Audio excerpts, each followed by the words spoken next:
Dobra večer, poštovani gledatelji. Gledate emisiju Predsjednički izbori. To je specijalizirana emisija koja će pratiti u vrijeme do predsjedničkih izbora i nakon njih predsjedničke izbore u Hrvatskoj, sve političke relevantne događaje u zemlji i svijetu koji opredjeljuju naš politički status i status svih vas koji zavisite od hrvatskih državnih politika i koji upravljate tim hrvatskim državnim politikama. Pratit ćemo i američke predsjedničke izbore. Budite s nama svakoga petka, a ovo je večeras prva emisija i sa mnom je čovjek koji je poseban gost. Čovjek koji je doktorirao političku povijest na Sorboni u Parizu, bio hrvatski diplomat, svjedok upravljanja Hrvatskom za vrijeme rata i u vrijeme takozvanog Tuđmanovog doba. Nakon toga hrvatski diplomat i veleposlanik u Berlinu. Nakon toga ministar vanjskih poslova, hrvatski povjesničar i političar Miro Kovač. Dobro večer, Miro, dobro mi došli. Hvala na pozivu. Miro, gledajući razvoj političkih odnosa u zemlji iz perspektive nekoga koji je sjedio u uredu predsjednika Tuđmana, ima međunarodno iskustvo, relevantna znanja, imam dojam, kakav zapravo dojam ljudima, objektivnim promatračima ostavlja činjenica da već 3 ili 4 godine u Hrvatskoj u javnosti dominira poruka iz vlade da imamo štetočinu i kršitelja Ustava na čelu države, a sa Pantovčaka, dakle sa pozicije predsjednika Republike, da su vlada lopovi, lupeži, prevaranti. Kakav to dojam ostavlja na međunarodni status Hrvatske, na svijest ljudi, na povjerenje u institucije, na opću kulturu politike? Dobro, činjenica jest da prema sadašnjem ustavnom uređenju uglavnom politiku određuje vlada. Tako da predsjednik tu ne može puno promijeniti, što se je pokazalo na primjer u UN-u kad se glasovalo o Izraelu i o izraelskoj odmazdi u odnosu na Hamas, kad je Hrvatska bila na strani Izraela, za razliku od većine država članica Europske unije koje su bile ili suzdržane ili su čak bile protiv takvog postupanja Izraela. Ali sve u svemu, naravno da je to loše, jer pokazuje jednu nezrelost. I kad govorimo o vremenima kad je predsjednik bio Franjo Tuđman, većina ga je uvažavala u Hrvatskoj. Mnogi su ga voljeli, bilo je naravno i protivnika njegove vladavine, njegovog načina vladanja, ali mu ni prijatelji ni neprijatelji nisu mogli prigovoriti da je neozbiljan, da nije zreo. Sada, nažalost, ovo prepucavanje ostavlja dojam da u Hrvatskoj postoji nezrelost. Jer da postoji zrelost, tako prepucavanje ne bi bilo. Sad ne ulazeći u historijat, tko je počeo, tko što govori, tko je tu grublji. Sve to skupa je vrlo nezrelo. I naravno da šteti našem ugledu, jer kad pogledate samo jedan segment riječi o diplomaciji, neodgovorno je da predsjednik Republike i vlada ne mogu odraditi rotaciju. Ljudi su sada već 7., 8. godinu na mandatu, tamo gdje su poslani da našu državu predstavljaju, govorimo o veleposlanicima, generalnim konzulom. Znači to je, ovako se može funkcionirati, znači to je moguće, vidimo da je moguće, ali pokazuje jednu nezrelost i pokazuje jednu nedovoljno razvijenu svijest o važnosti države. Jer ako je država na prvom mjestu, onda se ovakve stvari ne događaju. Međutim, ako vi smatrate da ste vi važniji od države, da je vaš ego važniji od države, onda se ovakve stvari mogu događati, s tim da je Ustav koji je trenutno na snazi, koji je promijenjeni oblik božićnog Ustava sa jačom ulogom vlade, sa najjačom ulogom u državi, tu mislim na predsjednika vlade, on je tako izmijenjen i na taj način generira taj antagonizam među predsjednika i vlade, predsjednika Republike i vlade, ali pretpostavljam da su autori tih izmjena Ustava očekivali da će se glavni akteri ponašati zdravorazumski. A molim vas oprostiti. Ali toga nema. Znači, svatko svoje ovlasti maksimalno koristi i na sebi svojstven način interpretira.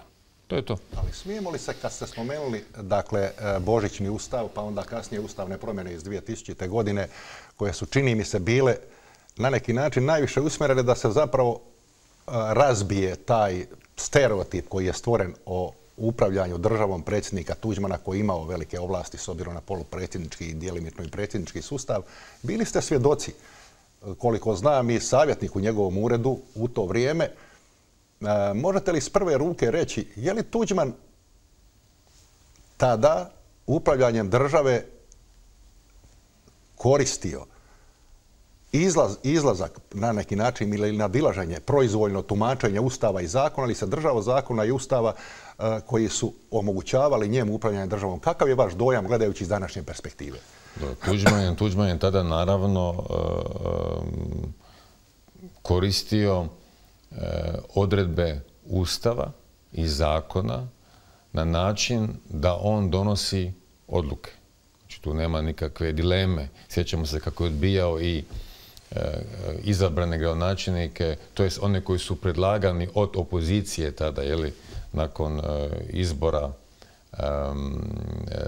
lokalnih, kada je riječ o Zagrebu. Kad smo imali tu famoznu zagrebačku krizu, kad je on morao potvrđivati župane. Sjećamo se toga. Znači, on je to koristio, naravno, koristio svoje ustavne ovlasti, ali kad pogledamo tadašnji model je u biti današnji francuski model. Znači, koja je razlika u odnosu na današnji ustav? Predsjednik Republike je imenovao predsjednika vlade. I predsjednik Republike je imenovao ministre i potpredsjednike vlade na prijedlog predsjednika vlade. To tako i u Francuskoj. Gospodin Macron je sada imenovao Barniera za predsjednika vlade i sad dogovara kabinet s Macronom. Oni će na kraju morati izaći pred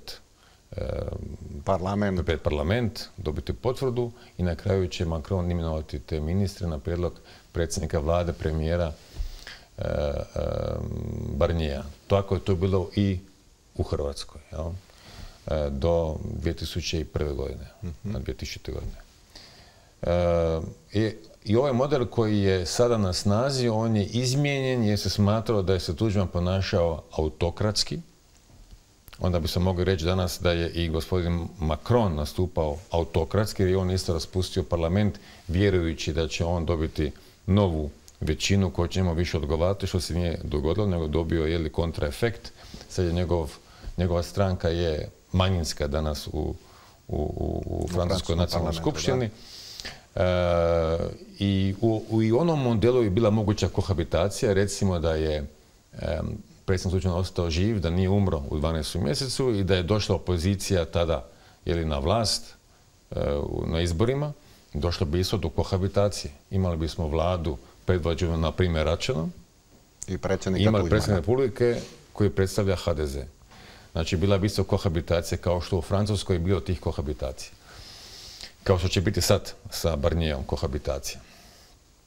Tako da, ovaj naš ustav, on je jedna varijacija izvornog božićnog ustava. Ima dosta, kad pogled, dosta ima tu odredaba koje su preuzete, zadržane iz ustava božićnoga, ali je izmijenjena korist uloge predsjednika vlade. I sad ponavljam ono što je najveća razlika, jest da je Hrvatska izgubila na ozbiljnosti kada je riječ o njezinom vanjsko-političkom djelovanju, jer nije dobro za jednu državu ako predsjednik kaže jedno, a predsjednik vlade nešto drugo, i to je obojica javno, a obojice imaju na tom polju ovlasti. Sam Ustav kaže da moraju dogovarati, usklađivati vanjsko-političke stavove. Znači, to je nedopustivo i oni mogu imati oprečne stavove, kao što je imao Ivo Sanader oprečne stavove u odnosu na Stipu Mesića u mnogim segmentima, i Stipu Mesića u odnosu na Ivu Sanadera, ali su oni ipak imali dovoljno svijesti da sjednu za stol, sjednu za ručak zajedno i da neke svoje rasprave i da nakon toga izađu sa jedinstvenim stavom. A meni je bilo jednom prilikom, iako sam iskreno politički, dakle osobno svjetonazorski, nikad nisam krio svoju političku poziciju i svjetonazorsku, naravno bliži desnim, pa čak i famoznim centrističkim vladama koje idu u nekakvom pravcu desnim, ako ne vjerujem u centar. Dakle, ne mogu uspoređivati svoj odnos prema HDZ-ovoj većini i Milanoviću. Ali respektiram jedne i druge, poštujem kao objektivan čovjek. Izabran. Dakle, u jednom trenutku, nakon brutalnih uvreda Milanovića, serija tih uvreda, pitali su Plenkovića kao predsjednika vlade i vođe većine u Saboru, zakonodavnom domu, zašto ne sjedne nakon 20 i nešto mjeseci sa Milanovićem na sjednicu Nacionalnog vijeća za sigurnost. On je rekao, nema sjedanja bez isprike. E sad, mi se vratimo u Tuđmanovo vrijeme. Milošević je pokušao ubiti Tuđmana. Dakle, ubiti. I Tuđman je usprkos toga i nakon toga sjedao sa Miloševićem, jer je to bilo u interesu hrvatskog naroda. Dovodimo li se tu u poziciju, dakle, upravo ovoga o čemu vi govorite? Ja sam važniji od države i državnih interesa, a Tuđmana se optuživalo za autokratizam. Ja razumijem da možete biti pogođeni nečijim bezobrazlukom kada netko vrijeđa vašu obitelj, vašeg oca, vašu majku, vas osobno. Sigurno je teško to prihvatiti. Međutim, ako ste izabrani političar, vi niste tu da ispoljavate, da stavljate u prvi plan neke vaše osobne frustracije, koje su legitimne. Svatko ima neke frustracije. Naravno. To je razumljivo. Ljudi su tu da predstavljaju politiku za koju su dobili mandat naroda, birača. Znači, ako, bit ću vrlo iskren kao član Hrvatske demokratske zajednice, ako se moglo sjesti nakon ovih izbora i sklopiti koaliciju s Ivanom Penalom, čija je stranka podnijela kaznenu prijavu DORH-u zbog, kako su vam tada rekli, korupcije, a mislili su na predsjednika vlade, odnosno na predsjednika vlade, i danas su partneri u koaliciji, znači ima nešto gore nego kad vas neko kazneno prijavi. I to za takav čin. Za izdaju. I za izdaju. A ne možete, dobro, sad je izborna kampanja, sad i onako nema nikakvih dogovora, budimo realni. Iako se dogodila neka velika katastrofa, treba bi se dogovoriti, ali moglo se onda i tako postupiti u odnosu na sukreatora pod navodnicima vanjske politike, što god ko misli o njemu, bio nekome mio ili antipatičan, on je izabran. I ako ima ovlasti u tom segmentu, tamo gdje nema ovlasti nije bitan. Tako je. Ali ako ima ovlasti u tom segmentu, sigurnost, vanjska politika, vojska, treba sjesti, treba dogovoriti, treba dogovarati stavove i ljudi moraju vidjeti. Znači, narod, birači, građani moraju vidjeti da postoji želja za dogovorom. I odgovornost prema nacionalnim interesima.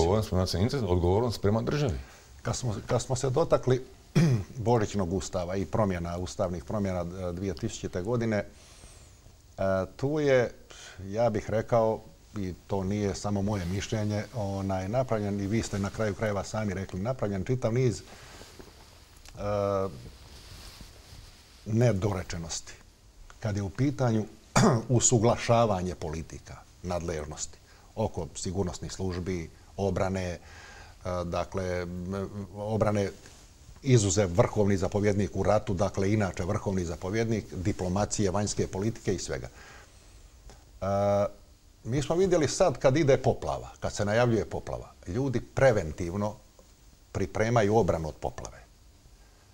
Nije li obaveza mudrog ustavotvorca, države, da prevenira osobne preferencije, pa moguće i bolesti, iskorake u svakakvim okolnostima ljudi koji će zauzeti vrhunske državne pozicije, da se izbjegne i spriječi unaprijed preuzimanje države i zlouporaba države? Je li Ustav i zakonodavstvo kasnije zapravo poprimilo i potaklo ovakvo ponašanje kako me danas svjedočimo. Jer puno tu stvari ima što ako se ja s vama neću dogovarati ili svi sa mnom. Nema kazne ni za jednoga. Samo politička odgovornost, a u biti se ruši ustavni državni poredak. Apsolutno. Vi ste tu u pravu. S tim da vi imate i druge ustavno uređenja drugih država, gdje kad pogledate kakva su uređenja, ako tamošnji akteri odluče Ustav tumači na način kako oni smatraju da je za njih najbolji, i sad ćete doći do ustavne krize. Evo recimo gospodin Macron, kad smo njega već spomenuli, on je mogao sada nikoga i ne imenovati. Mogao ostaviti toga gospodina mladoga, koji koliko ima 32-3 godine, Atala, da bude dalje predsjednik vlade. Ali su okolnosti takve da bi to teško bilo održivo. Ali ga mogao ostaviti. On je mogao ostaviti tehničku vladu da bude operativna do sljedeće godine, kad će biti nova mogućnost nakon godinu dana raspuštanja nacionalne skupštine, znači njihovog parlamenta, donjega doma. On to nije učinio. A mogao je to učiniti. On je to mogao učiniti. U Njemačkoj, isto kao i kod nas i drugdje, savezni predsjednik potpisuje zakone, ali potpisuje, na primjer, imenovanje veleposlanika, generalnih konzula. Pa on je mogao, ne znam, generalnog konzula, veleposlanike sigurno. Pa on je mogao također i tamo, ili može tamo također, reći neće potpisati. Je vlada imenovala Jozu ili Hansa ili Schmidta za veleposlanika u Kongu, a ja neću potpisati.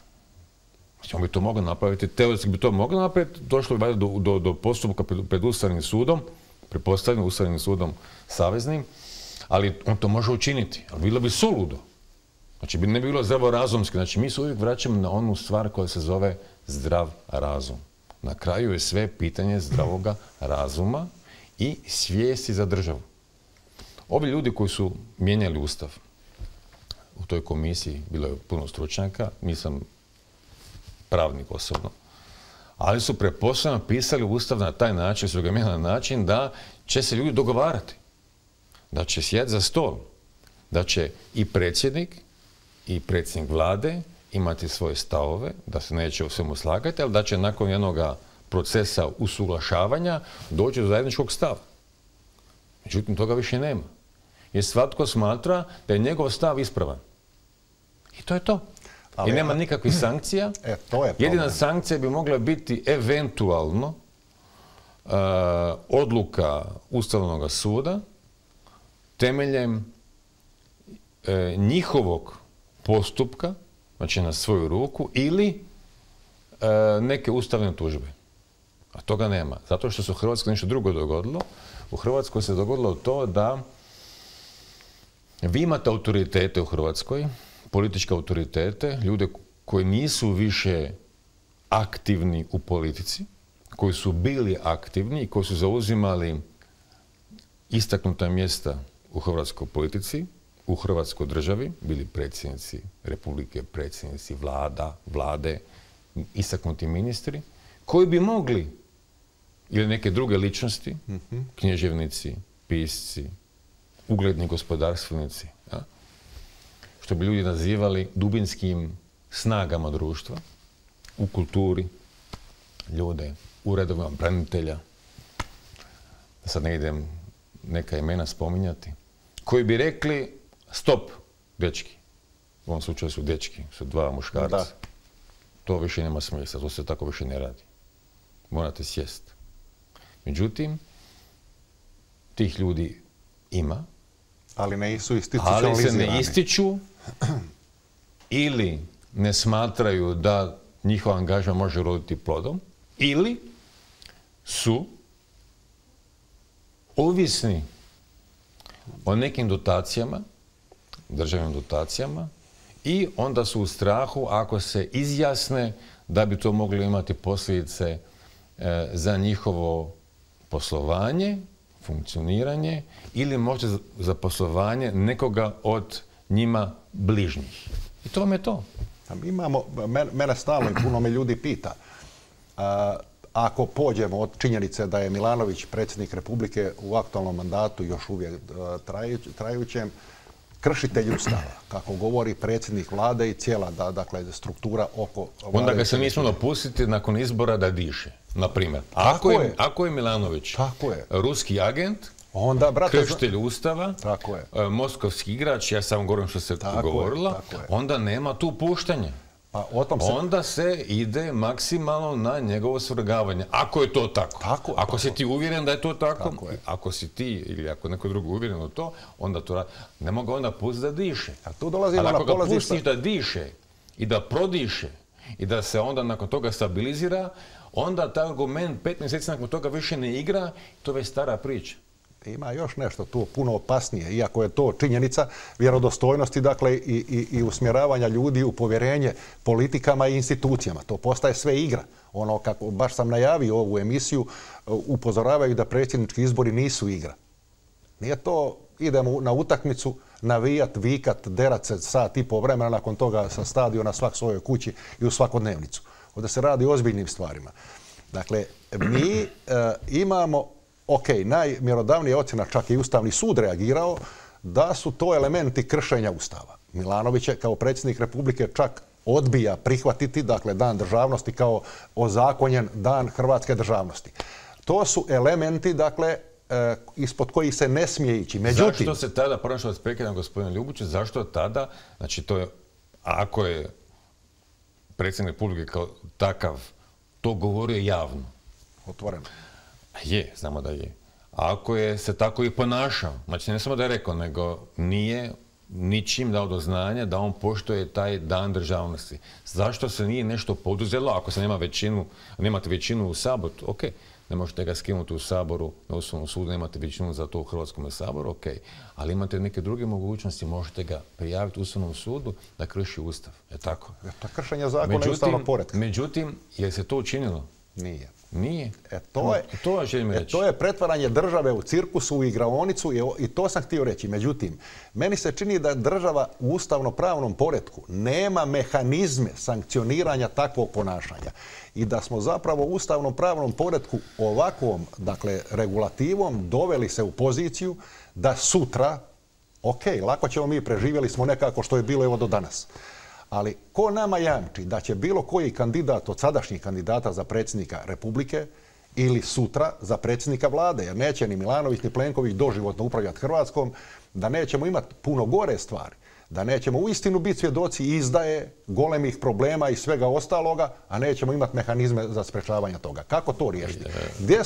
Je li to zapravo područje za ove umnike, kako ste i vi malo prije definirali, svih oblasti života, i smije li vladajuća struktura ignorirati takve probleme?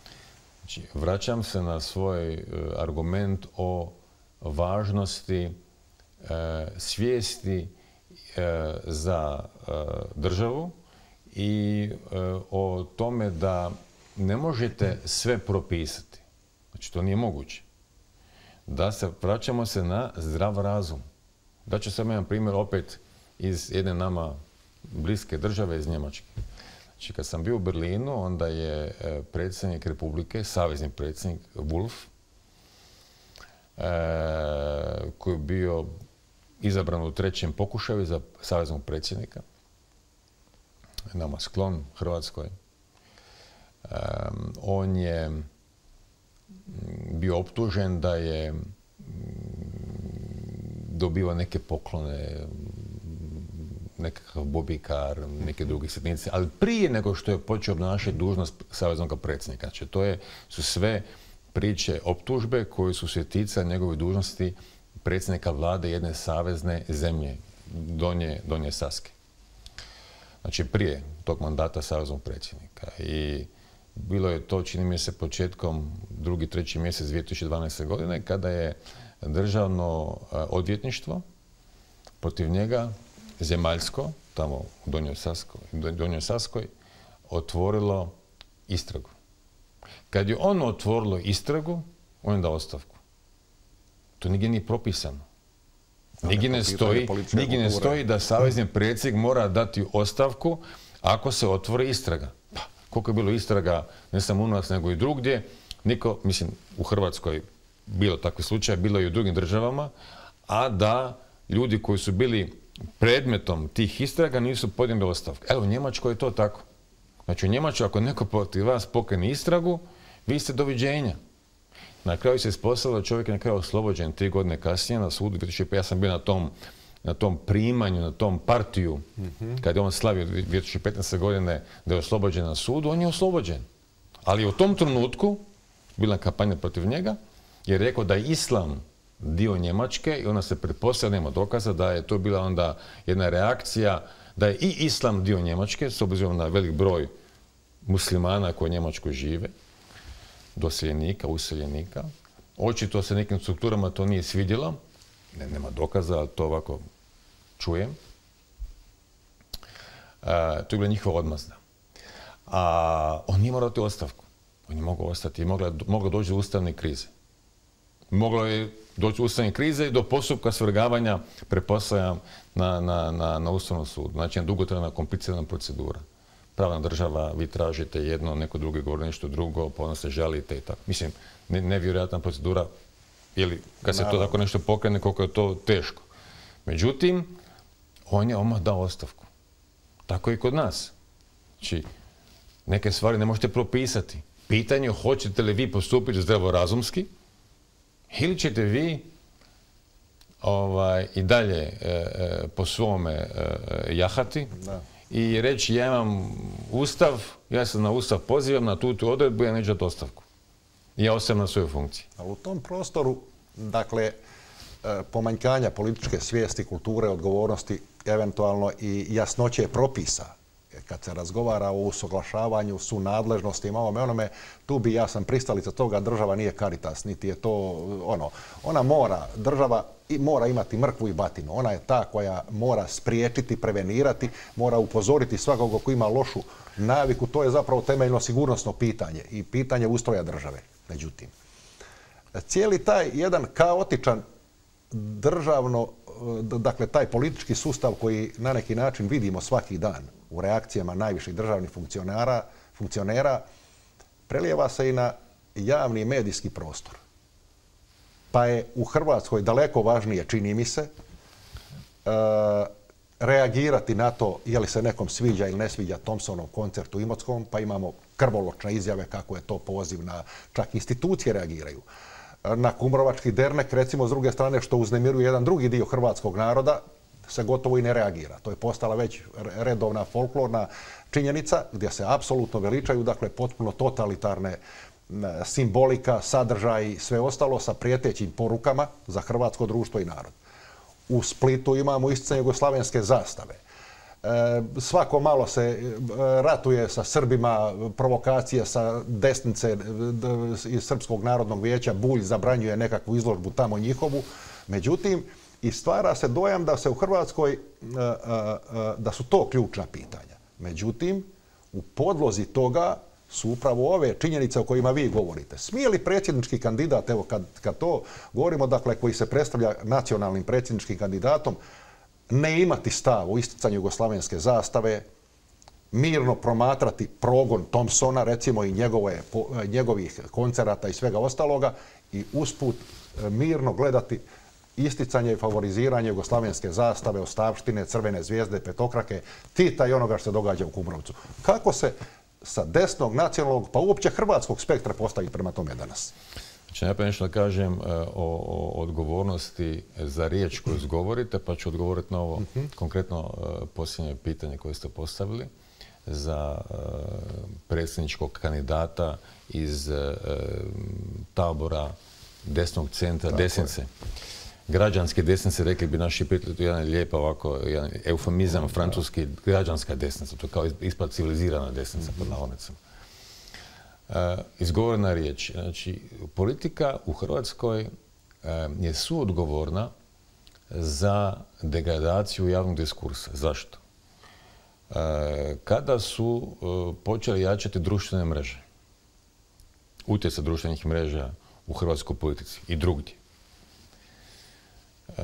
onda, sve dok sam tog fenomena i u Hrvatskom saboru, jer sam bio i saborski zastupnik, onda sam vidio kako se određeni ljudi žele dodvoriti medijima na način da su oni vrlo demokratični i da toleriraju ispade u Hrvatskom saboru. Bilo je ružnih ispada. Jeli? I 2015. to je počelo 2015. 2016. 17. 18. Sad idem neke ljude ovdje konkretno prozivati. Znamo na koje ljude mislimo. To takozvane antisistemske stranke i njihovi predstavnici.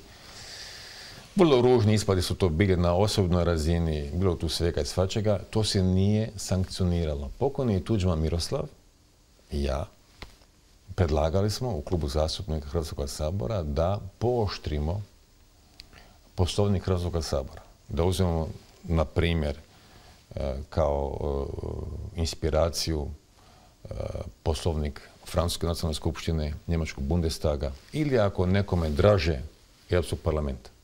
I vrlo je jasno, ako vi uvrijedite nekoga način da je narušeno dostojanstvo Sabora, vrlo teško uvrede, onda možete biti isključeni iz rada Sabora i odbora u Saboru, iz plenuma, do 30 dana, na primjer u Njemačkoj, u Francuskoj. I plaćate kaznu. Znači, nema vas mjesec dana, vi ste out. To je to. Znači, gospodin Kovač, vi ste primitivac u Saboru, vi ste out na mjesec dana. I plaćate pola svoje plaće, ćete uplatiti kao kaznu u proračun Republike Hrvatske. Hvala lijepa, gospodine Kovač. Hoćete ponoviti tu priču? Mi to nismo učinili, ja nisam bio taj koji sam imao tu moć, nisam bio u vodećim tijelima Sabora.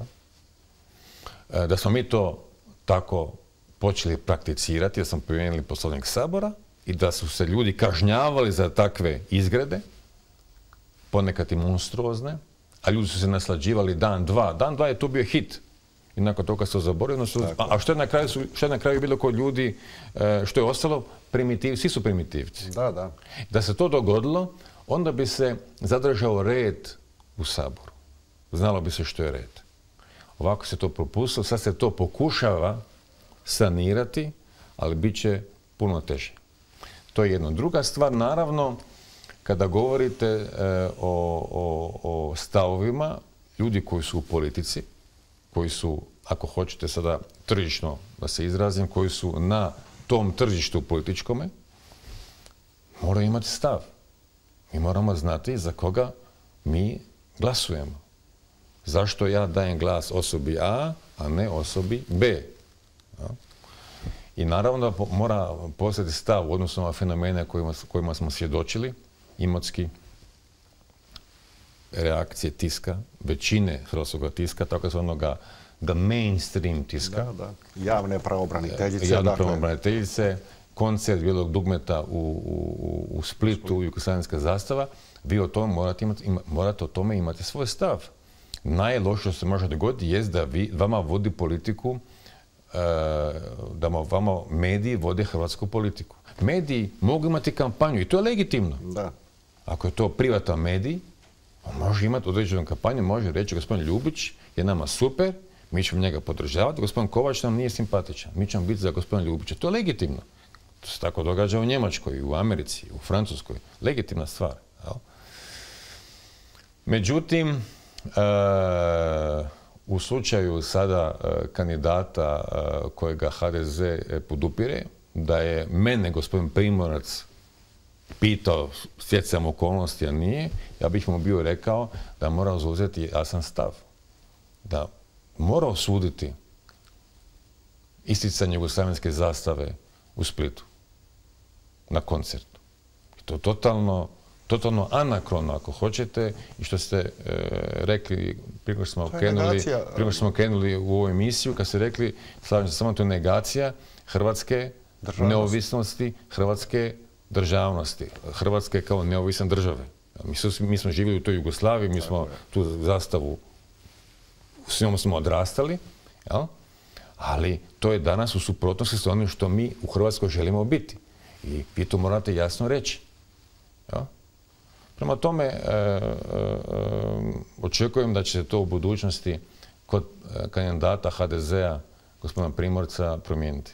A kad je u pitanju još nešto, govorimo o predsjedniku države, govorimo o vrhunskom simbolu praktično jedne nacije, nacionalne slobode, jer državnost je sloboda.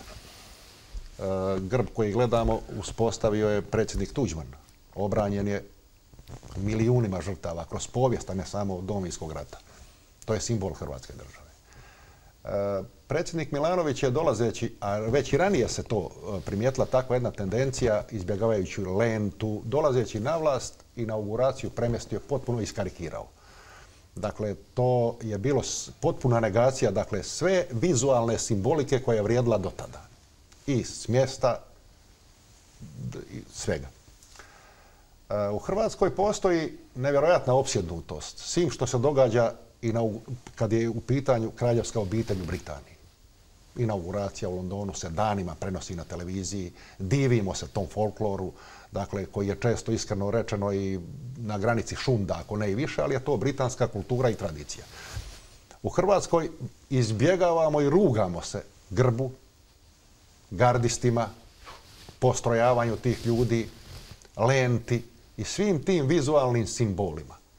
Je li to simbol nekulture s jedne strane, dakle i pomanjkanja svijesti o sebi, i s druge strane podcjenjuje li država, ne potičući tu afirmaciju tih simbola, značaj vlastite državnosti svoga naroda? Apsolutno. Znači, kad je riječ o tim simbolima, pogledajmo samo što rade naši susjedi Italijani ili Francuzi. Se opet vratimo na Francuza.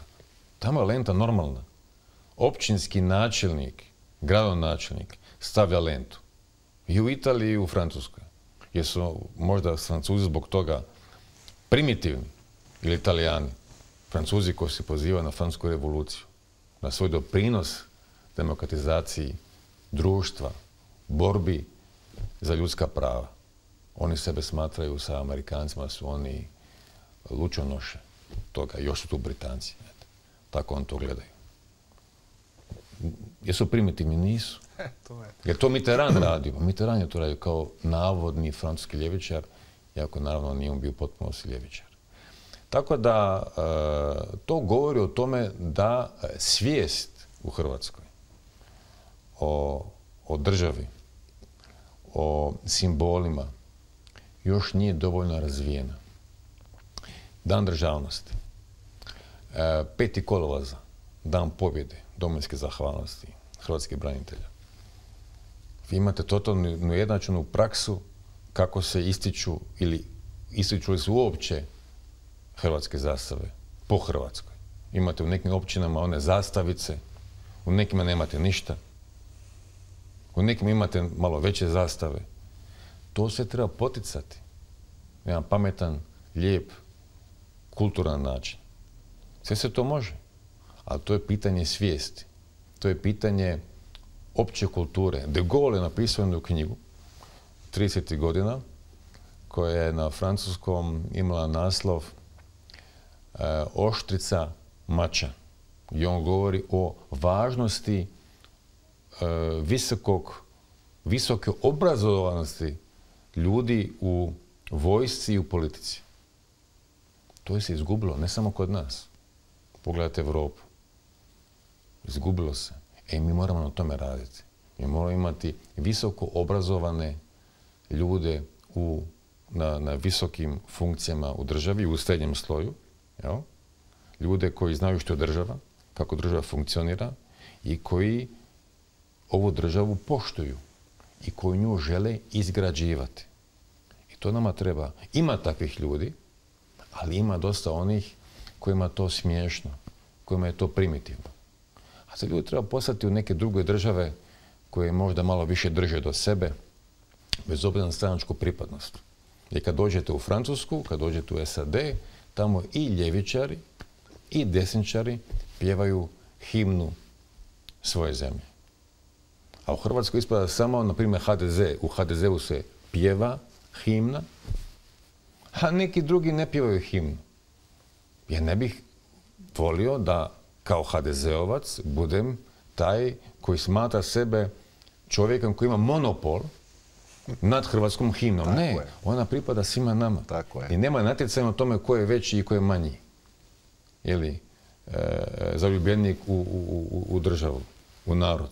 ali ima tu nekoliko znači, stvari. ja sam rekao to i ljevičarima u Hrvatskoj, rekao sam i vi pjevajte himnu. Nemojte dopustiti nama. Ja sam govorio za pjevcima u Saboru, sam govorio zašto napravite simpoziju o tome da ste vi, naravno, takve su bili prilike, pad Berlinskog zida, demokratizacija na istoku, u Sovjetskom savezu, glasnost perestrojka. Zašto vi niste, da donijeli su odluku početkom 12. mjeseca da će 89. godine da će biti slobodni izbori održani, izmijenjen je zakon o izborima u veljači 90. godine i u biti su hrvatski komunisti, naravno, zbog okolnosti, ali su oni ipak donijeli odluku formalnu na stranačkim tijelima svojima i kasnije u Saboru, na državnim tijelima, da se provedu slobodni izbori. Tako. Pa napravite vi simpoziju o tome kao stranka i pohvalite se s time da ste vi dali doprinos. Evo ja ću prvi kao HDZ-ovac to vama priznati. Svaka čast. Ali nemaju tu svijest. I to ono što je žalosno. Ali mislim da je to i taktiziranje. Iz nevjerojatnih razloga, s obzirom na pozicije u mainstreamu, u medijima, dakle i u jednom dijelu i navika u hrvatskom narodu, u jednom dijelu i glasačkog tijela. Mi njegujemo u samom državnom i društvenom poretku zapravo nevjerojatne suprotnosti. Ljudi kažu da je demokracija zapravo prostor, demokratski poredak, da je prostor u kojem se te suprotnosti, odnosno dijaloške, polemičke pozicije stvaraju neku kvalitetu. Međutim, destrukcije i potpune suprotnosti ne mogu stvoriti ništa. To je trajni sukob, latentni sukob. Mi imamo stalno sukob, evo sad smo spominjali ovdje, dakle, projugoslavenskih pozicija i nacionalnih pozicija. Imamo trajni sukob između totalitarističkih, dakle, simbola takozvanog fašizma i antifašizma. Imamo činjenicu da je 60 i neke godine u Hrvatskoj komunistička partija svjesna da je se prešlo preko svih granica ukusa i civilizacije i bojeći se reakcije hrvatskog naroda, da su ukinuli zapravo pojam antifašizam, više se nije koristio, organizacija više nije bilo, smrt fašizmu, sloboda narodu se više nije koristio. I šta se događa? 1992. godine, nakon međunarodnog priznanja Hrvatske, formira se u Hrvatskoj Savez antifašističkih boraca, pa onda kasnije se prekomandira, preimenuje u Savez antifašista Hrvatske. I pozivaju se na Tuđmana, na preambulu Ustava. A neki dan, ne znam jeste li to upratili, Lord Oben je bio gost na N1 i to je prešutio cijeli mainstream u Hrvatskoj ovu činjenicu. Pitao ga je novinar šta misli o Tuđmanu, Miloševiću i Izetbegoviću. On je rekao da je Tuđman bio izuzetno čvrst političar u svojim stavovima i da ga je u jednom trenutku pitao pa zašto ne ističeš više svoje vrijednosti pripadnika gerilskog pokreta uz Tita, i Tuđman mu je na to odgovorio, on tvrdi, da mu je to najveća pogreška u životu. Nitko u Hrvatskoj to nije, ja sam to u jednom tekstu spomenuo, nitko u Hrvatskoj to ne govori. To govori dosta o tom zabludi antifašizma. Dakle, mi imamo trajne suprotnosti. Smiju li predsjednički kandidati, smiju li vodeće političke stranke, pogotovo ove nacionalne provenijencije u Hrvatskoj, prešućivati te stvari i smiju li stalno koristiti dakle, termin građani, građanska država, a ne narod, nacionalna država? Znači, kad je riječ o preambuli, tu sam čuo da je zaista na tome da antifašizam bude ugrađen u preambulu, da je ključnu ulogu imao Franjo Tuđman. I on je, ja to tako smijem reći, bio opterećen time da će se Hrvatsku prozivati ako se ne ogradi od NDH. To je tako bilo. Ja sam bio svjedok jednog razgovora, sad to ću u svojim memoarima napisati, s jednim zapadnoeuropskim državnikom, koji je nama bio jako važan, kada je on njemu opet govorio o tome, to je bilo 1998. godine, a taj je samo odmahnuo rukom, neko, to su stare priče.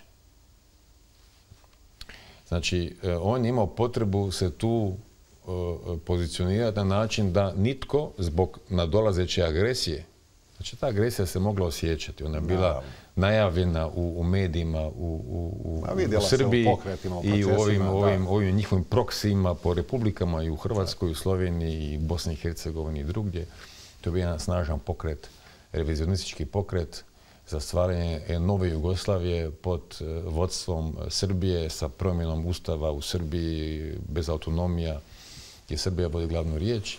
I mi smo se bojali, on se posebno bojao tog hibridnog ratovanja Srbije protiv Hrvatske, koristeći se argumentom hrvatskog grijeha zbog postojanja NDH za vrijeme Drugog svjetskog rata. I on je to htio otkloniti, zbog toga je on to ugradio. Vrlo mudro i pragmatično. To je vrlo mudro i pragmatično, ali dvije stvari. Prvo, znači, ja ne znam postoji li još neka druga država, možda postoji, koja ima tako nešto u svojoj preambuli. Znači, Slovenci, koliko ja znam, nemaju. Čak ni Srbija to nema. Ruska federacija u svome ustavu to nema. A Francuska republika nema u izvorišnim osnovama ništa o Francuskoj revoluciji. Znači, mi smo teoretski mogli, ja sad govorim laboratorijski, naravno laboratorijskih uvjeta nikada nema u politici, to znamo, nas dvojice jako dobro, nema laboratorijskih uvjeta, to nije kemija, to nije fizika. To nisu nekakvi pokusi. To je život. To je život, to su ljudska bića, ljudi od krvi i mesa koji imaju neke potrebe, želje, aspiracije, koje žele biti važni. Borba za vlast, borba za moć. Mi smo mogli tada kao nacija reći, mi smo Hrvati, mi želimo imati svoju neovisnu, demokratsku državu. I točka. I gotovo. Ali on ima potrebu za tim. Možda se pokazalo, sad kad gledamo retrospektivno, to je možda je bilo mudro, ali smo na taj način sebi ostavili jedan teret.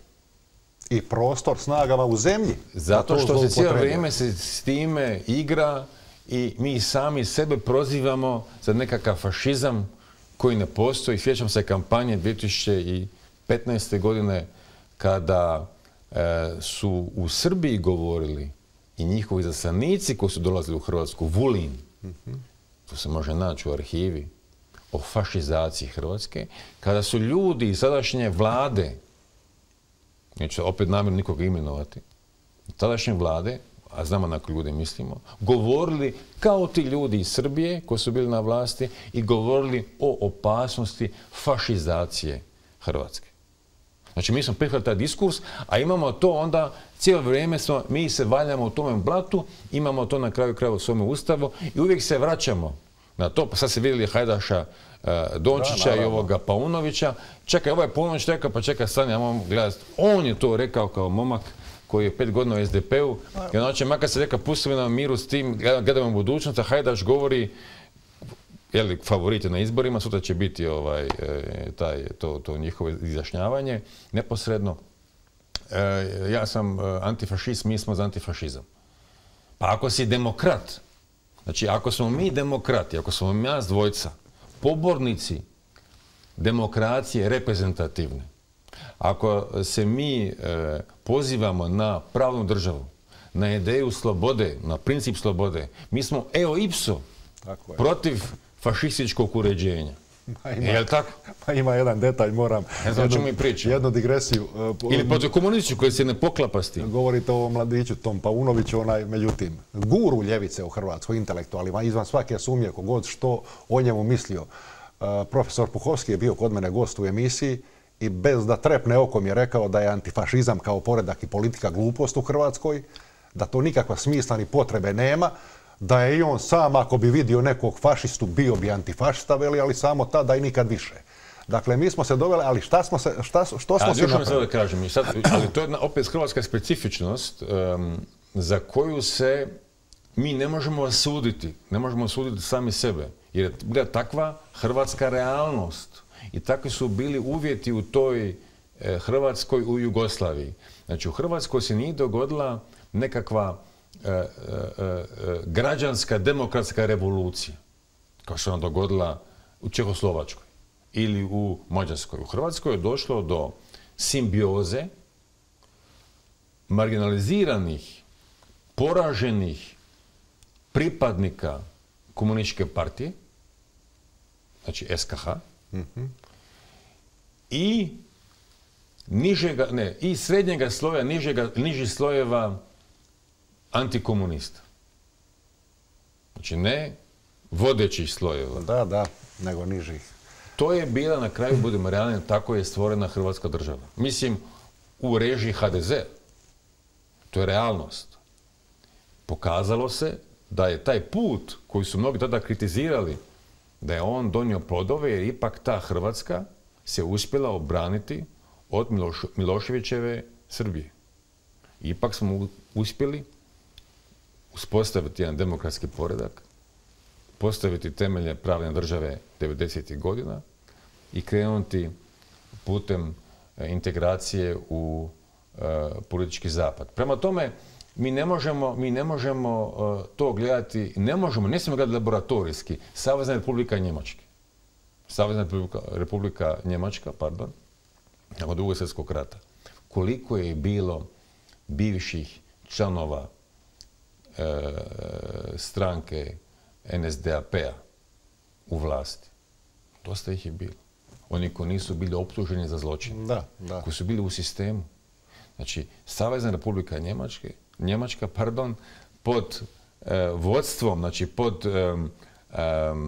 pod okriljem Anglo-Amerikanaca, Amerikanaca i Britanaca, je denacificirano u velikoj mjeri, ali na način da su u toj denacifikaciji sudjelovali i bivši pripadnici Nacionalno-socijalističke partije Njemačke. Koji nisu optuženi za zločine. Vi ne možete tek tako otkrinuti dio jednog tkiva, jer su vam potrebni ljudi koji su radili u administraciji, radili po ministarstvima, radili u nekakvim zemaljskim upravama, ljudi koji su radili u dječjim vrtićima, skidali su glave ovim ravnateljima vrtića, jer su bili vodeći nacisti, mislim na tu lokalnoj razini, ali su ostali ovi odgajateljice, su ostavili ovi Britanci, a to se naravno odnosilo i na vojsku njemačku. Da, komunizam je u Hrvatskoj sasvim drugačije postupio.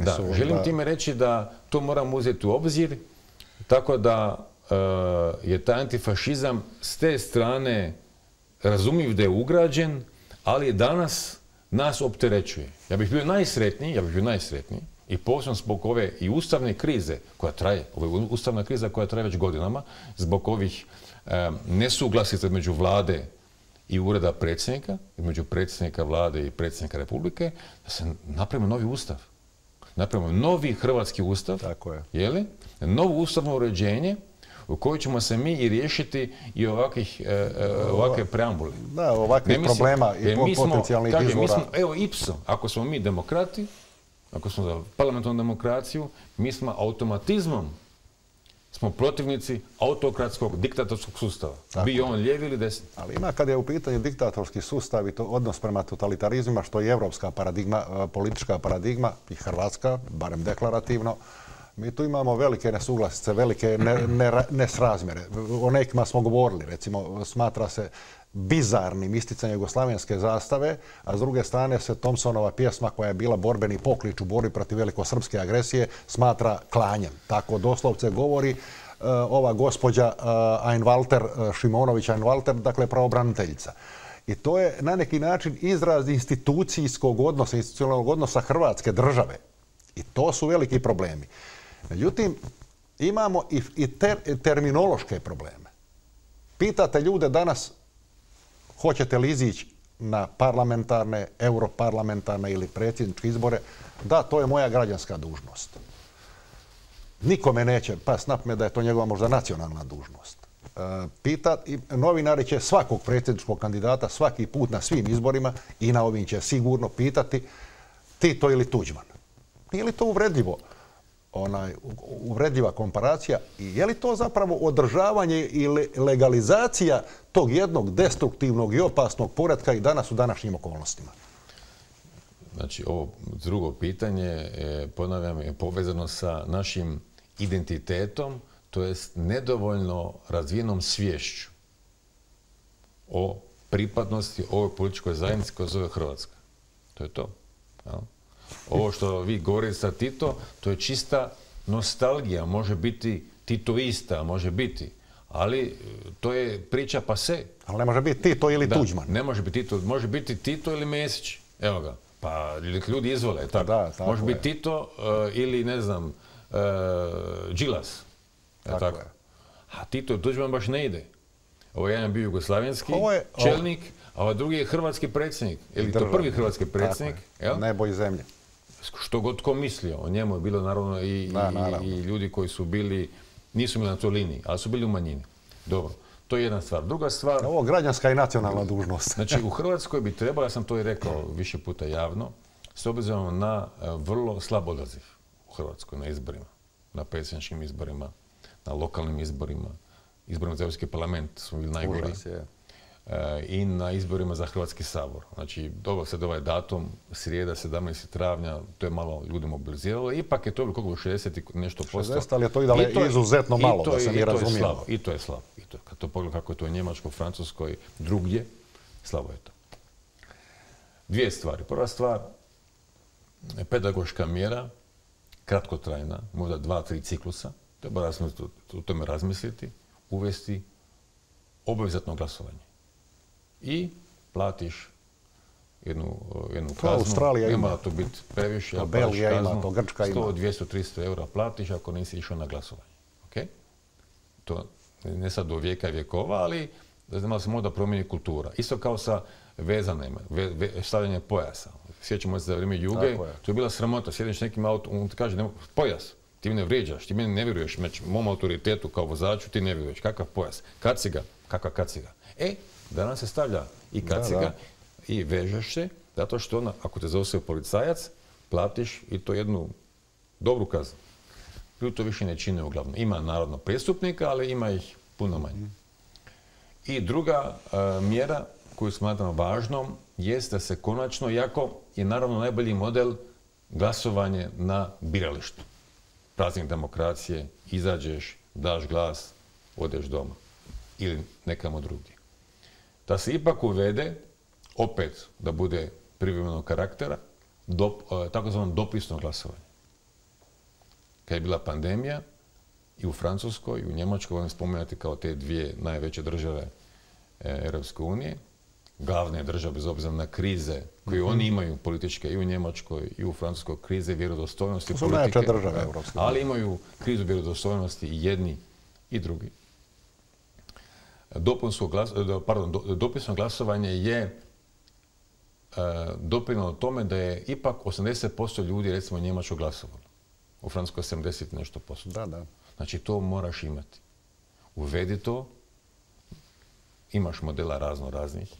Samo u Americi sad neke to kritiziraju, kod nekih je to dosta komplicirano po saveznim državama, ima tu dosta prigovora, posebno iz tabora Trumpa, ali u ovim vremenima kada puno toga radimo digitalno, održavamo sastanke digitalno, bi ljude pozivali u svoju emisiju iz Singapura, iz Splita, nije bitno da se jave, da se jave preko neke platforme, nije bitno koje, pa onda valjda možete organizirati dopisno glasovanje i time podići participaciju, da se ovako politološki, ne volim tu riječ, ali sudjelovanje na izborima to podignete i da to bude kvalitetno, da ljudi zaista... Miro, ali to je vrhunski ideal demokracije i slobode. Ja želim da svi, isto kao što želim da ljudi koji su izabrani na dužnost saborsku, vladi, u županijama, da kada se himna pjeva, kada je neka svečana prilika, da svi skupa pjevaju himnu. Bio on SDP-ovac, HSLS-ovac, HSS-ovac, HDZ-ovac, on je hrvatski dužnosnik i može biti podrijetlom i nešto, a da nije politički je Hrvat. Politički je Hrvat. Može biti podrijetlom eskim. Ali ti si u hrvatskoj državnoj službi, koristiš pravo državljanstva Republike Hrvatske, ti si politički Hrvat i nema dvojbe. Ti si prihvatio biti politički Hrvat, predstavnik ove hrvatske političke zajednice koje zovemo Hrvatska država, to se podrazumijeva. I ako si neke druge vjere, a 90% ljudi u Hrvatskoj se smatra katolicima, ako je misao za domovinu, ideš na misao za domovinu. Čak ako si ateist. Tako je. Nikakve veze. To je izraz poštovanja. Upravo tako. To su te stvari, to kod nas nije slučaj. Znači, ja sam recimo budist i imamo misao za domovinu, I ja na kraju, ne odem na misu domu, ja sam budist, neću ići, jako 90% ljudi u ovoj državi smatraju su katolici. Nego tu je u Hrvatskoj u političkom i javnom diskursu primiješen... Ne moraš čestitati ni Božić. Ako ne moraš čestitati ni Božić. Ne moraš čestitati Božić ni Uskrs. Jeli? To činiš, a na misu za domovinu nećeš otići. Ma ne samo to. Pogledajte, ja imam iskustvo, praktično iskustvo s Emiratima, recimo.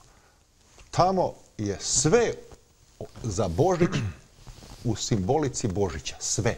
Dakle, to je zemlja koja primjenjuje šerijatski zakon. Ali nikakvih problema tu nema. Ali s druge strane, mi imamo, dakle, u Hrvatskoj već godinama vrlo intenzivno i sve se čini mi se više zaoštrava to pitanje jednog militantnog odnosa prema katoličkom identitetu, prema slobodi crkve, slobodi vjere. To je postala manje više toliko već moderno, toliko slobodoumno, da se gotovo niko više ni iz državnih institucija na takve jedne govore, pokliče, mržnje i takav jedan pogrom prema tim ljudima niko ne osvrće. Ja sam zato kad sam najavljivao emisiju, ponio Bibliju, da ljudima kažem ne da ću im propovijedati ovdje ja nešto jer ja taj nisam, nego da zapravo praiskonski početak svake države, pa i ovoga grba, potječe iz ustava koji je praiskonskog ustava na kojem počiva evropska i zapadna civilizacija kojoj mi pripadamo, a to je 10 Božjih zapovjedi koje je Bog utisnuo Mojsiju u 2 kamene ploče. Dakle, na tom osnovu počiva ljudski poredak i državni poredak. Kako je moguće da se takve stvari zanemaruju u Hrvatskoj? Može li Hrvatska i Evropa opstati izvan tih kršćanskih, dakle, antički, judeo-kršćanski, etnički i rimskih korijena, kako se danas zagovara u tom globalističkom pokretu? Kad govorimo o krizi identiteta u Hrvatskoj, onda možemo reći da, kada je riječ o kršćanskom aspektu našega društva, da stvari još nisu, kad govorim posebno o kršćanstvu kao kulturi, čak ne o kršćanstvu kao vjeri, o kulturi. Usudim se reći da je tu stanje u Hrvatskoj čak i bolje nego što je to slučaj u nekim zapadnoeuropskim državama. Zapadnoeuropskim mislim u geografskom smislu i mi smo politički zapad. Znači mislim na ove stare članice Europske unije, na Francusku, na Njemačku, na Belgiju, Nizozemsku, Luksemburg, pa i Italiju. U Francuskoj ima jedan francuski sociolog koji se bavi istraživanjem javnog mnijenja, zove se Jérôme Fourquet, koji je objavio knjigu prije nekog godina koja se zove Otočje Francuska, u kojoj on analizira društvo i onda konstatira da su praktični katolici u Francuskoj negdje na 5-6% stanovništva. Drugim riječima, oni su sekta. Da, činjenica. Znači, u Francuskoj je tako daleko otišla dekristijanizacija da se naravno mnogi Francuzi smatraju kršćanima, ali zbog tradicije. Ali to se sve više gubi. U Njemačkoj se taj proces primijenio svjesno u DDR-u, u istočnoj Njemačkoj. Tamo su područja u velikoj mjeri dekristjanizirana. Ali se događaju sad ti procesi i u toj staroj zapadnoj Njemačkoj. I danas u Njemačkoj prvu skupinu ne čine više ni katolici ni protestanti, nego ateisti. To je danas situacija u Njemačkoj. To je realnost. I naravno da je jednostavno nije u modi u tim državama, nije u modi isticati kršćansku kulturu, kršćansku vjeru. Nije u modi. U Hrvatskoj se to još su ljudi u Hrvatskoj oprezni i protivnici kršćanstva kao kulture, ne samo kao vjere, namjerno govorim kao kulture. Još su oni oprezni sa tom svojom kritikom. Evo sad ćete pratiti medijske reakcije na odluku Vatikana o Međugorju. Da. Ima par medija koji sada se tu naslađuju, ali oprezni su, jer je velika većina još uvijek vrlo osjetljiva u Hrvatskoj na to. Velika većina. Ali da te tendencije u Hrvatskoj postoje, naravno da postoje. Zašto? Jer je taj trend na zapadu, kad kažem na zapadu, mislim u geografskom smislu, znači u ovim temeljnim državama Europske unije, to je tako daleko otišlo da ste vi, rekao sam vam, ponovit ću, da ste vi u Francuskoj kao katolik, praktični katolik koji ide u crkvu redovito, vi ste na 5-6% stanovništva, vi ste sekta. I vi tako i djelujete u javnosti. Znači to su uglavnom bijelci, stari Francuzi bismo rekli, koji idu tamo u crkvu, imaju više djece nego ostatak stanovništva i oni izgledaju kao sekta. Mislim, zvuči grozno, ali to činjenica. Takvo je stanje. Takvo je stanje i ti trendovi naravno se šire i na druge države, na države stare, istočne, srednje Europe. Mi pripadamo toj, kulturno gledajući, mi pripadamo srednjoj Europi, kad pogledate našu tradiciju. I to su jake tendencije. Ali još se mi nekako tome opiremo, s tim da naravno tome pogoduju i naše tradicije, hrvatska tradicija i obitelji. Imamo francuski sociolog, inače povijesno zove se Tot, koji se time bavio, već se time bavi desetljećima.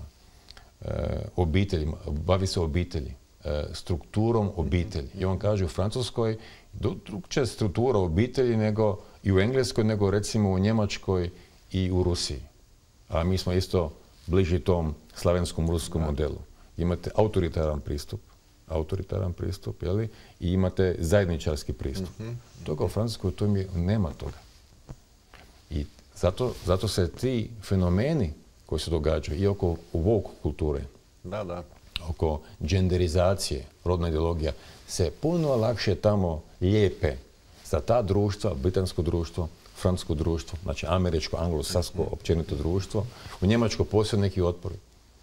I u Francuskoj postoji otpori, zato što su i naše obiteljske strukture drukčije. To treba uzeti u obzir. I naravno da ti ljudi koji se time bave, koji na kraju krajeva izdarađuju svoj kruh s time, jer se stvaraju razne katedre za to, dobivaju se novci za to. Cijeli pokret, industrija. Cijeli pokret, naravno, nije to samo ideologija, to je cijela industrija. To je cijela industrija, naravno da se želi širiti i da oni koji javno kažu da se ne slažu u potpunosti ili da se uopće ne slažu sa tim pojavama, da onda bivaju nazivani protivnicima, primitivcima i tako dalje. Ovo što se sad događa u Hrvatskoj sa ovim ljudima koji kleče na Periselu u Splitu ili na trgu Bana Jelačića, sad možete reći, na primjer, gledajte, ja sam vjernik, ja to ne činim, ali evo ga, prihvaćam, ljudi to čine, slobodno, nek to čine. Mi smo katolička država, u velikoj mjeri smo kršćanska država, kršćanska kultura dominira, kršćanska vjera, katolička vjera. Ali imate ljude koji se tamo skupljaju i koji su protiv toga. I oni njih smatraju primitivcima. Što se mene tiče, možete se tamo, možete klečati, možete se moliti, tako, na trgu Bana Jelačića, ne morate.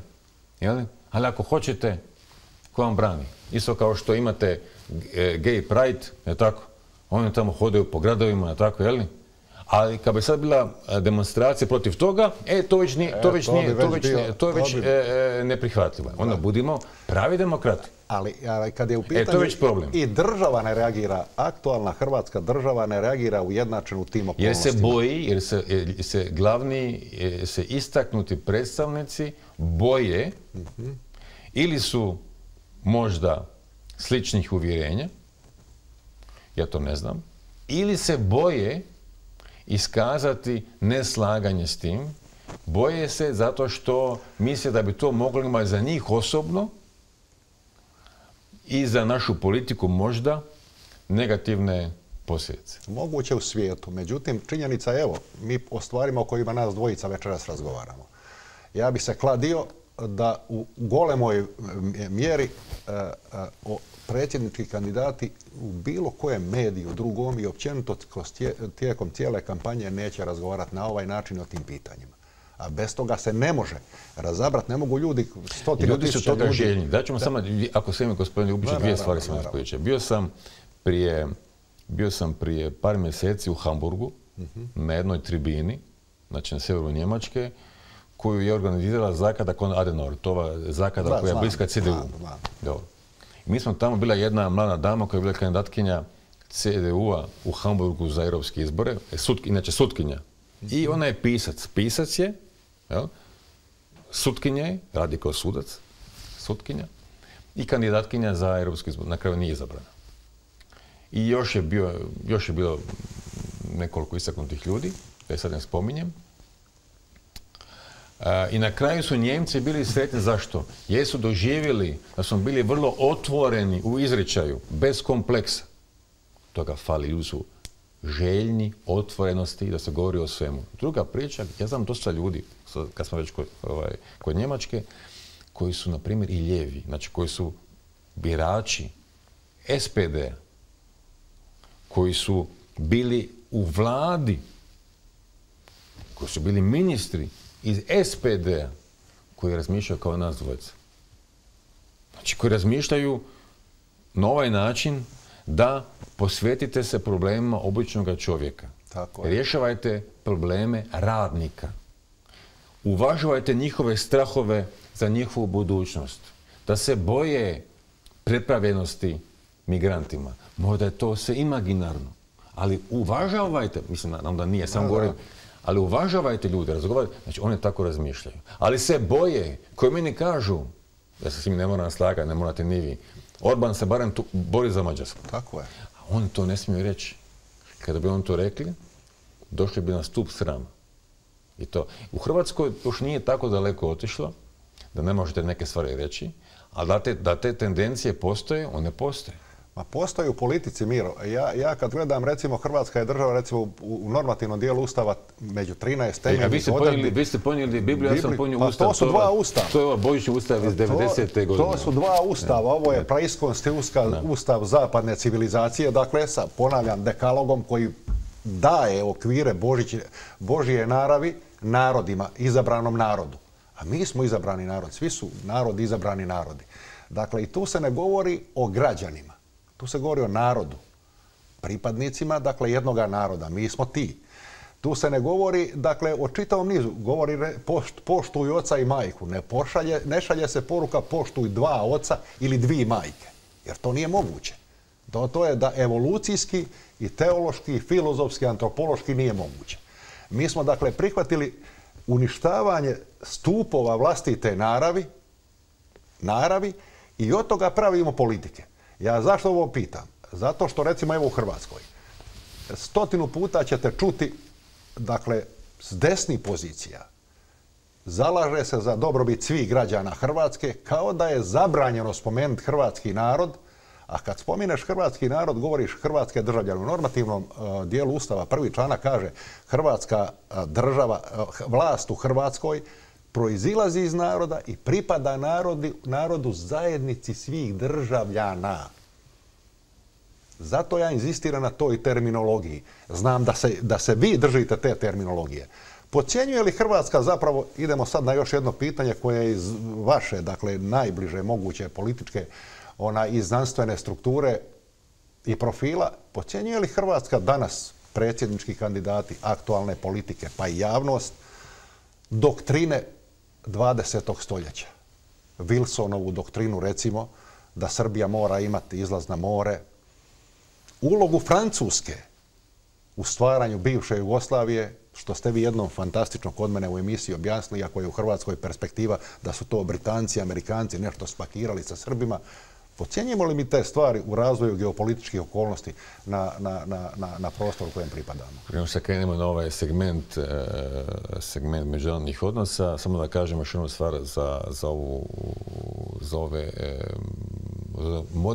moderni pokret ili stvaranje novog čovjeka. Ima jednog Francuza koji se zove Michel Onfray, znači ljevičar, koji je protivnik ovakve Europske unije, jer smatra da je ugovor iz Maastrichta osakatio pod navodnicima nacionalne države oduzme kompetencije. Recimo, to je njegov stav. On govori kao ljevičar, nekakav desničar. Da, da. I on kaže, a to je na neki način potvrdio jedan američko-iranski židov podrijetlom, Rubini, poznati Rubini, na koji je prognozirao da će doći do svjetske financijske krize. U Italiji odrastao. Ali američki je ekonomist je bio u savjetu Obaminom za ekonomiju. Imate ljude, to kaže to potvrđuje, indirektno, Rubini, koji hoće novog čovjeka stvoriti. Želi stvoriti novog čovjeka. I to je to. I to je povezano sa tehnologijom. I neki ljudi, očito je to njima, pod navodnicima, seksi, eksperimentiraju s time, stvaranje novoga čovjeka, novog bića. Ja sam se začudio kad sam čuo Rubinija, se može naći, u nekom intervju, to je bilo u nekom podcastu prije par mjeseci. On govori, ideja je nekih ljudi da dobiju, mislim, to sad zvuči suludo, ali ja njega citiram. Znači, ideja je jednostavno stvoriti jednu novu kastu upravljača, racionalnih upravljača, ili što racionalnih upravljača, koji će biti i čipirani i koji će preživjeti. Miro, sorry. Samo da kažem, a da će oni koji nisu potrebni, dobit će univerzalnu plaću. Miro. S kojom mogu jest pit, kupiti paštetu. Preživljavati. A evo samo jedan detalj. Ljudi se često pitaju zašto toliko ljudi se boji ili nasjeda na nekakve teorije takozvane zavjere. Iako ja više ne znam šta je teorija zavjere. Ima naravno teorija zavjere. Naravno da ima. I ljudi koji koriste itekako tu gužu, dakle u tim prostorima koje nisu ni znanost, ni vjera, ni povijest, ni civilizacija ustanovili, onda se tu vrlo lako ljudima prodaje ono što je egzotično i interesantno. Ali ja sam ovdje u jednoj svojoj emisiji citirao iz velikog reseta Klausa Schwaba, koji doslovce javno zagovara, dakle čovjek koji kontrolira i utemeljio je u Davosu jedan od najvećih neslužbenih skupova na kugli zemaljskoj. Nema državnika, političara, poslovnjaka, investitora koji tu ne dolazi. I tu se druže. Dakle, nije on bilo tko. I on šalje poruku da je potrebno čipirati ljude, mrtav hladan to napiše. S druge strane imamo ovo što se dogodilo u Izraelu, odnosno na zapadnoj obali.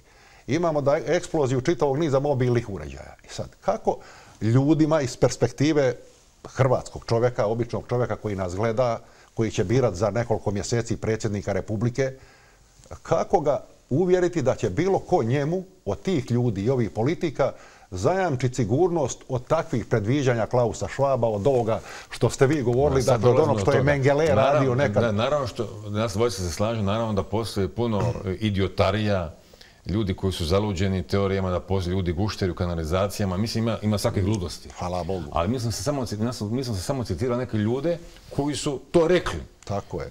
Možda su oni pobornici teorija zavjera. Mi to ne znamo nas dvojica, ali mi smo ih samo citirali. Dobro.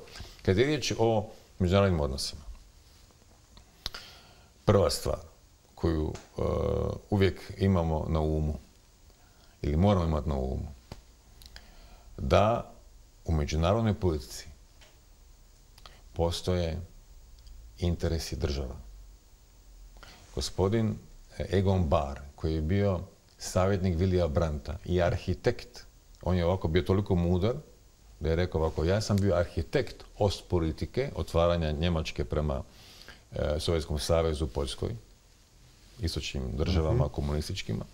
Ja sam bio arhitekt, ali graditelj je bio Willy Brandt. Znači on nije sebe vidio kao važnijega od Willya Brandta. Willy Brandt je bio kancelar, Willy Brandt je bio graditelj, naručitelj radova, ovo je bio arhitekt. Unajmljen pod navodnicima da razvije, da napravi građevinu. I on je rekao školarcima, maturantima, prije 10 godina u Baden-Württembergu, kad sam ima razgovarao, rekao mi je ovako, to je zabilježeno od novinara.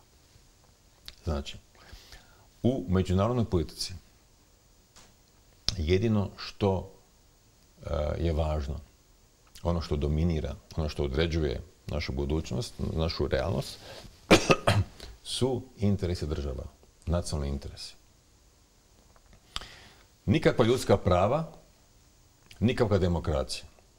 Ako netko dođe, a ponavljam, taj Egon Bahr je bio SPD-ovac, on nije nekakav desni. Ako netko dođe i govori suprotno, potjerajte ga, nemojte mu vjerovati. Logično. Sad dolazimo do ovog vašeg pitanja, do ovog cijelog kompleksa. Znači, ključne su države. One su glavni akteri u međunarodnoj politici. Iznad država nema ništa. Mi imamo UN, dobro, ali sad imamo Rusija ratuje protiv Ukrajine i postoji mehanizam da se zaustavi Rusija. Može, ako se dogovori koalicija koja će bombardirati Rusiju, može, teoretski, ali vi nemate autoriteta iznad država. U nacionalnom državu imate. Postoji ustav, postoji zakoni, ja napravim glupost, ja sam kažnjen, zatvor i doviđenja. Izoliran sam. Ovoga nema na razini međunarodne politike. Znači, iznad nas je bezvlađe, to je znači anarhično stanje. Znači, ono što je ključno je onaj ko jači, taj kači. Svaka država se mora boriti i po prirodi stvari koje mi ljudi. Ima jedna temeljna stvar u kojoj je pisao Nietzsche, inspiriran Schopenhauerom, je li? Što ono što dominira svijet, naše živote? Bili mi pisci, automehaničari, pekari, filozofi, predsjednici nečega, kućnog savjeta ili republike. Volja za moć. Mi želimo maksimizirati svoju moć. Mi želimo biti važni. Mi želimo objaviti tekst. Vi kao objavite tekst, vi želite to ispoljiti, kako bi rekli naši susjedi. Izbaciti iz sebe. Želite da vas se pročita. Ja kad nešto kažem, želim da me se čuje. To je naša prirodna tendencija. Tako i države. Sačinjene od ljudi, jel? Od državljana, što vi kažete. Što mi kažemo. Znači, svaka država ima tendenciju maksimizirati svoju moć. Svaka država mora biti na oprezu jer se može dogoditi da neka druga država ima nekakav plan protiv naše države. Mi to ne možemo znati. Zato imamo obrambene snage, zato imamo vojsku, obavještajne službe. Moramo čuti što naši susjedi, neka tamo druga država misli o nama. Koji su ciljevi, koji su planovi, to se može vrlo brzo promijeniti, tako što su govorili, vječni su interesi. Tako je. Ja? Dobro. I tu postoji kod nekih ljudi jedna naivnost. Oni vjeruju da smo mi svi braća i sestre, da će sve biti super, happy, sve u redu, sve je fino, krasno, vi ćete pomoći meni, ja ću pomoći vama. Ne, postoji interes. I ako država ima interes, onda će se država aktivirati. Ako interesa nema, neće se aktivirati. I to je sve ljudski. Na primjer, naši prijatelji Amerikanci, ja sad to kažem ne da nekog optužujem, nego govorim to je racionalno. Saudijska Arabija je ok. Saudijska Arabija je ok. Sa svojim uređenjem, tako? Tako je. Iran nije. Zašto? Saudijska Arabija, sad poslije neko malo protivljenje, neka emancipacija u osobi predsjednog nasljednika koji je vrlo ambiciozan, a ima i resurse, jel? Tu mislim poglavito na, ne samo na novce, nego mislim i na fosilna goriva, na naftu. Ona je tu u američkoj orbiti u redu je, u zapadnoj orbiti. Tako i recimo I prihvaća, pod nekom civilizacijskom je i ona strukturom. Saudijska Arabija prihvaća američku dominaciju, iako sad kažem sad zadnje vrijeme, posljednje vrijeme ima tu i malo i neke sumnje, vidimo kako se ponaša predsjednog nasljednika i tako želi se ali uglavnom prihvaća. Iran ne prihvaća. Iran je država koja kaže, kao i Rusija, Kina, Sjeverna Koreja, Brazil sad sve više, koja kaže, vama svaka čast, ali mi vašu dominaciju ne prihvaćamo. I takva država je neprijatelj. Jer ona ne prihvaća tuđu dominaciju. A ta druga država, na primjer SAD, kao najveća supersila, će učiniti sve da nema bahaćenja pod navodnicima. Jedina prijetnja sada Amerikancima je Kina. Prava prijetnja. Rusija je prijetnja u puno manjoj mjeri jer Rusija ne može promijeniti međunarodni poredak. Kina ima ambiciju promijeniti međunarodni poredak. I takva država je opasna. Sad će neko reći, gledaj, kao recimo Jeffrey Sachs, koji će reći, mi pretjerujemo Amerikanci, to nema smisla, Jer gledaj, oni su trgovci Kinezi. Oni žele trgovati, žele pare zarađivati, pusti ih na miru, pusti ih. Ne, nije to baš tako. I oni imaju zaista ambiciju zamijeniti Amerikance kao prvu silu na svijetu. To je njihova ambicija. Znači, Amerikanci po logici stvari će činiti sve da se to ne dogodi. Znači, Kina želi postati regionalni hegemon. Znači, u Istočnoj Aziji, jugoistočnoj Aziji, želi Kina biti prva, jedina prava sila koju se pita. Ako Amerikanci to dopuste, gube na snazi. Amerikanci čine sve da se to nikad ne dogodi. Imamo u prošlom stoljeću, pa ćemo doći do Wilsona i do Francuza. Imamo još 4 i nešto minute do kraja. Kako to brzo prošlo? Samo da kažem ovo. Znači, imamo dvije države koje su htjele biti regionalni hegemoni u prošlom stoljeću. Koji su htjeli biti hegemoni u Euroaziji. Skroz na istoku Japanci, a bliže nama Njemci. Kako su oni prošli? Prošli su vrlo ružno. Zemlje koje su osvojene, okupirane i koje su doživjele transformaciju svoga društvenog političkog modela. Identiteta. Tako je. Današnja zapadna Njemačka je drukčija odnosno na istočnu Njemačku. Istočna Njemačka, tamo ostao stari njemački duh.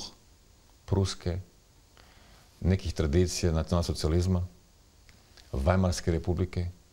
I to je taj njihov konflikt između ovih Njemaca koji su pozapadnjačeni i ovih koji su ostali u tome maloj oazi stare Njemačke, a to se događa i u istočnoj Europi, gdje imamo te oaze stare.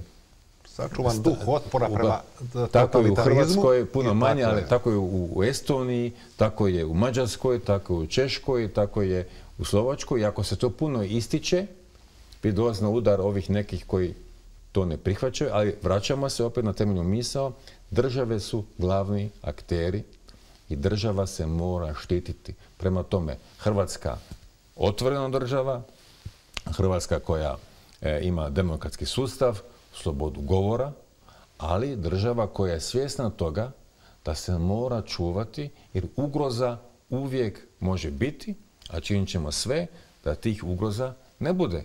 Sve drugo je naivno postupanje. I to se odnosi naravno i na migrante. Da.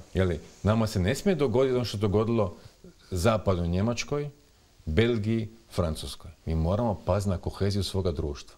Znači, mi smo otvorena država, ako treba radne snage, ok, vidjet ćemo koji su to potrebni da dođu k nama, određene skupine ljudi koji su potrebne, koliko ih možemo apsorbirati, koje mi želimo ljude apsorbirati, želimo li matematičare, trebaju li nama inženjeri ili nam treba neko za neke niže poslove, a onda naravno pitanje možemo imati svojih ljudi koji rade niže poslove. Miro, za kraj, minutu do kraja, demografski problemi su u fokusu Europe, a i Hrvatske, deklarativno.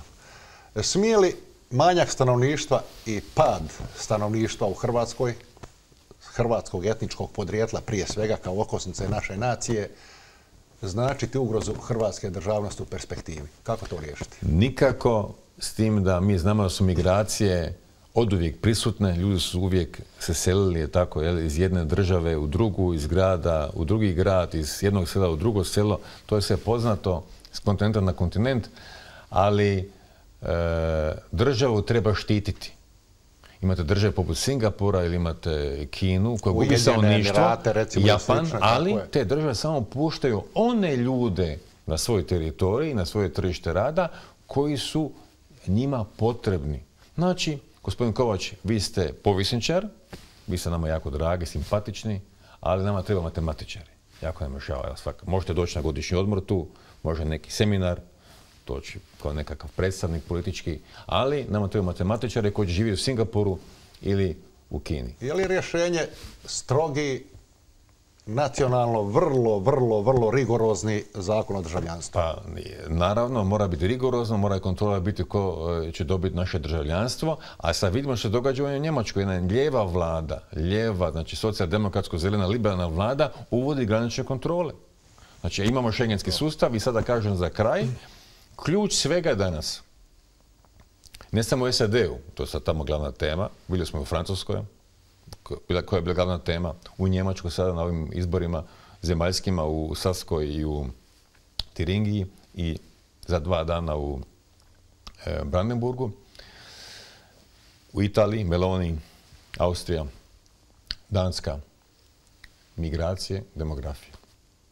To je ključ svega. I onaj ko tu pade na ispitu, taj čini svojoj državi medveđu uslugu. Mi u Hrvatskoj moramo paziti, ponovimo greške svojih kolega u Njemačkoj, u Francuskoj i drugdje.